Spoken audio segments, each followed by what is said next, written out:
Hello all, this is going to be a video about my October reads. There's 16 in all to cover here.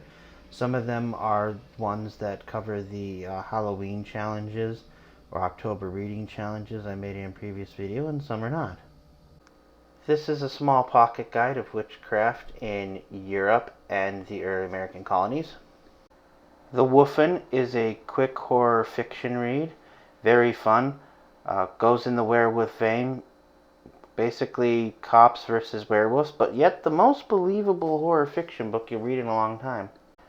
Mists of Mackinac, written by somebody who claims to be a psychic medium. I don't know how much of that I really believe. They could just be an a-hole, but it was a fun read if you're a Michigander. Who Goes There? Classic story of men isolated in Antarctica and having to deal with an alien presence, adapted into John Carpenter's The Thing.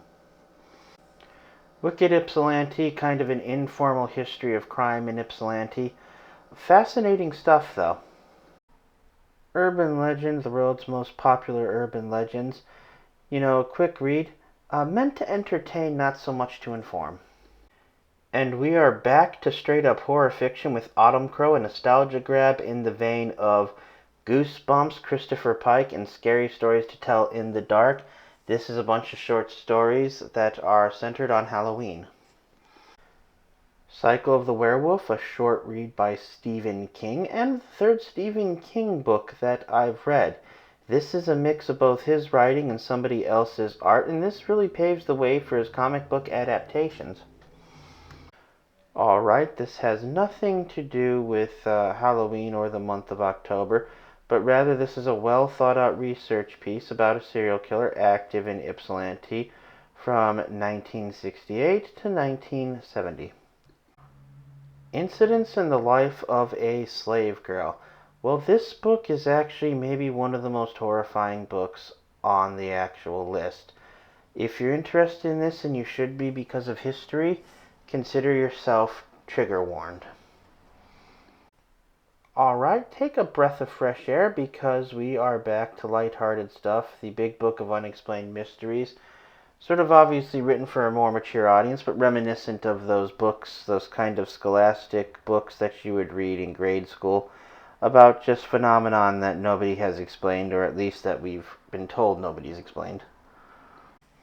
I used to work with luxury brands, and spotting fakes was part of the job, and this just helps me bone up that skill set, which I haven't used in a while. How to spot a fake Rolex.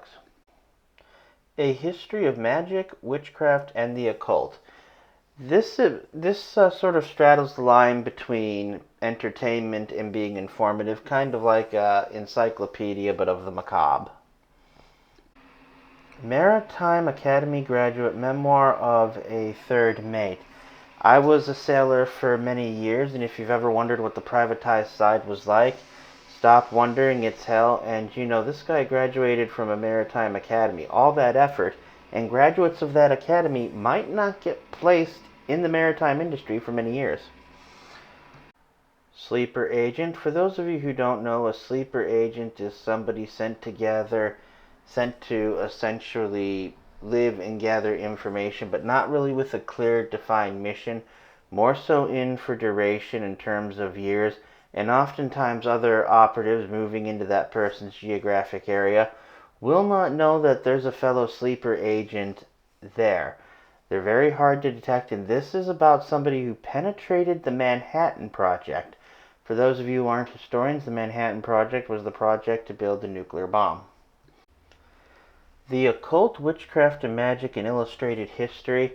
This was obviously just a very fun read, nonfiction about various pagan practices. As I said, though, it's a very light read. Some pages are just a paragraph with an illustration, but very fun. And the last book I read for the month of October, and I finished reading it on the day of Halloween. So, I hope you actually enjoyed this video a tenth as much as I actually enjoyed reading these books and making it. You know, October here in Michigan is a very, very nice month. Even if you don't celebrate Halloween, you know, we've got good weather here as long as it ain't raining or snowing. And you've got the beautiful changing of the colors.